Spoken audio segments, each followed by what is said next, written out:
हम अध्ययन कर रहे हैं पिछले वर्षों में पूछे गए आईएएस पीसीएस के क्वेश्चन आंसर्स पर्यावरण और पारिस्थितिकी सब्जेक्ट से। क्वेश्चन नंबर 1 है, राजीव गांधी पर्यावरण पुरस्कार दिया जाता है श्रेष्ठतर योगदान के लिए। ये दिया जाता है स्वच्छ प्रौद्योगिकी और विकास में श्रेष्ठतर योगदान के लिए। संबंधित नोट है, इस पुरस्कार की स्थापना 1993 में की गई थी। किसकी? राजीव गांधी पर्यावरण पुरस्कार की। इस पुरस्कार के तहत 2 लाख रुपए नकद राशि, ट्रॉफी और प्रशस्ति पत्र प्रदान किया जाता है। यह पुरस्कार उन औद्योगिक इकाइयों को दिया जाता है जो नई प्रौद्योगिकियों के विकास या वर्तमान आविष्कारी संशोधन या ऐसी स्वच्छ प्रौद्योगिकियों को अपनाने या उनका उपयोग करने के प्रति महत्वपूर्ण योगदान देते हैं। क्वेश्चन नंबर है 2, प्रत्येक वर्ष दिए जाने वाले इंदिरा गांधी पर्यावरण पुरस्कार का आधार होता है, ये होता है पर्यावरण के क्षेत्र में सार्थक योगदान। इस क्षेत्र में योगदान करने वाले संगठन या व्यक्ति को दिया जाता है यह इंदिरा गांधी पर्यावरण पुरस्कार। इस पुरस्कार की शुरुआत भारत सरकार द्वारा वर्ष 1987 में की गई थी। इसमें 5 लाख रुपए नगद राशि व प्रशस्ति पत्र प्रदान किया जाता है। पुरस्कार के लिए किसी एक संगठन या व्यक्ति का चयन उपराष्ट्रपति की अध्यक्षता वाली समिति करती है। कौन करता है? इंदिरा गांधी पर्यावरण पुरस्कार जब दिया जाता है तो इसके लिए किसी एक संगठन या व्यक्ति का चयन उपराष्ट्रपति की अध्यक्षता वाली समिति करती है। क्वेश्चन नंबर है 3, ग्लोबल 500 पुरस्कार दिया जाता है, तो यह दिया जाता है पर्यावरण प्रतिरक्षा के लिए। ग्लोबल 500 पुरस्कार यह अंतर्राष्ट्रीय पुरस्कार है, इस क्षेत्र में किए गए उत्कृष्ट कार्यों के लिए दिया जाता है। पर्यावरण प्रतिरक्षा के क्षेत्र में उत्कृष्ट कार्यों के लिए यह पुरस्कार संयुक्त राष्ट्र पर्यावरण कार्यक्रम UNEP द्वारा 1987 में शुरू किया गया था और यह पुरस्कार पर्यावरण और मानवीय उपलब्धि को मान्यता देने और सम्मानित करने के लिए प्रारंभ किया गया था। यह पुरस्कार पर्यावरण कार्रवाई की अग्रिम पंक्तियों के सफल व्यक्तियों और संगठनों को सम्मानित करने के लिए दिया जाता है। किसको दिया जाता है?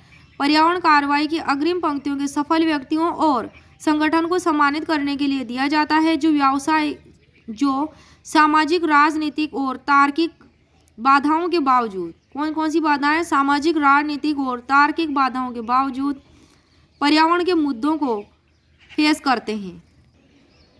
क्वेश्चन नंबर है 4, इको मार्क उन भारतीय उत्पादों को दिया जाता है जो पर्यावरण के प्रति मैत्रीपूर्ण हो, उनको दिया जाता है इको मार्क। और किसको? इंडियन प्रोडक्ट को जो क्या हो, पर्यावरण के प्रति मैत्रीपूर्ण हो, फ्रेंडली हो। यह प्रमाण पत्र भारतीय मानक ब्यूरो BIS द्वारा वर्ष 1991 से दिया जा रहा है। इसका लोगो है मिट्टी का घड़ा। इससे खतरनाक अपशिष्ट पैदा नहीं होता है और इस इको मार्क के बनाने में बहुत कम ऊर्जा की खपत होती है। इसका ठोस और सुंदर रूप मजबूती और भंगुरता दोनों का प्रतिनिधित्व करता है, जो इको प्रणाली की विशेषता है। इस योजना के तहत निम्नलिखित उत्पाद श्रेणियों की पहचान की गई है: साबुन और detergent, paints, paper, plastic, cosmetic, textiles, batteries, woodcast, propellants और एरोसोल, खाद्य पदार्थ, वनस्पति चाय और कॉफ़ी, इलेक्ट्रिक और इलेक्ट्रॉनिक सामान, तेल, ड्रग्स, खाद्य संरक्षक, कीटनाशक तथा चमड़ा।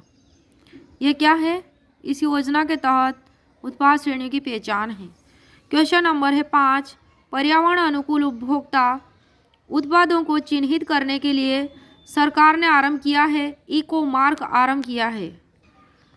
क्यों आरंभ किया है? पर्यावरण अनुकूल उपभोक्ता उत्पादों को चिन्हित करने के लिए इको मार्क का आरंभ किया है। क्वेश्चन नंबर 6 है, कथनों पर विचार करें। कथन 1 है, प्राकृतिक पर्यावरण स्वच्छ होता है। कारण R, मानव क्रियाएं पर्यावरणीय प्रदूषण का कारण है। तो इसमें A और R दोनों सही है, लेकिन R A की सही व्याख्या नहीं है। ये दोनों सही हैं, कथन ए भी सही है, कारण आर भी सही है, लेकिन जो कारण आर है वह एक ही सही व्याख्या नहीं है, दोनों अलग अलग है। प्राकृतिक पर्यावरण स्वच्छ होता है, बिल्कुल होता है। मानव क्रियाएं पर्यावरणीय प्रदूषण की कारण है, बिल्कुल है। मानवीय क्रियाएं human activities. Question number 7, Bharat के पर्यावरण से जुड़े मुद्दों से संबंधित निम्नलिखित कथनों पर विचार कीजिए। पहला है मन्नार की खाड़ी जीवमंडल आरक्षित क्षेत्रों में से एक है। दूसरा कथन है गंगा कार्य योजना चरण 2 का विलय राष्ट्रीय नदी संरक्षण योजना में हो गया है। तीसरा कथन है नई दिल्ली स्थित राष्ट्रीय प्राकृतिक इतिहास संग्रहालय पर्यावरण और संरक्षण से संबंधित और अनौपचारिक शिक्षा प्रदान करता है, बिल्कुल करता है। चौथा है पर्यावरण सूचना प्रणाली पर्यावरणीय सूचना के लिए एक विकेंद्रीकृत सूचना नेटवर्क के रूप में कार्य करती है। तो इसमें क्या करना था हमें, तो ये सारे ही कथन सही है। 1 से लगा के 4 तक जो भी कथन दिए गए हैं वे सब सही है। क्वेश्चन पूछा गया था कि भारत के पर्यावरण से जुड़े मुद्दों से संबंधित कथनों पर विचार कीजिए। तो पहला कथन था मन्नार की खाड़ी जैव मंडल आरक्षित क्षेत्रों में से एक है, बिल्कुल है। गंगा कार्य योजना चरण 2 का विलय राष्ट्रीय नदी संरक्षण योजना में हो गया, बिल्कुल हो गया। गंगा कार्य योजना का जो चरण है उसका विलय राष्ट्रीय नदी संरक्षण योजना में। नई दिल्ली स्थित राष्ट्रीय प्राकृतिक इतिहास संग्रहालय जो वहाँ स्थित है पर्यावरण संरक्षण से संबंधित और अनौपचारिक शिक्षा प्रदान करता है, बिल्कुल करता है अनौपचारिक शिक्षा प्रदान।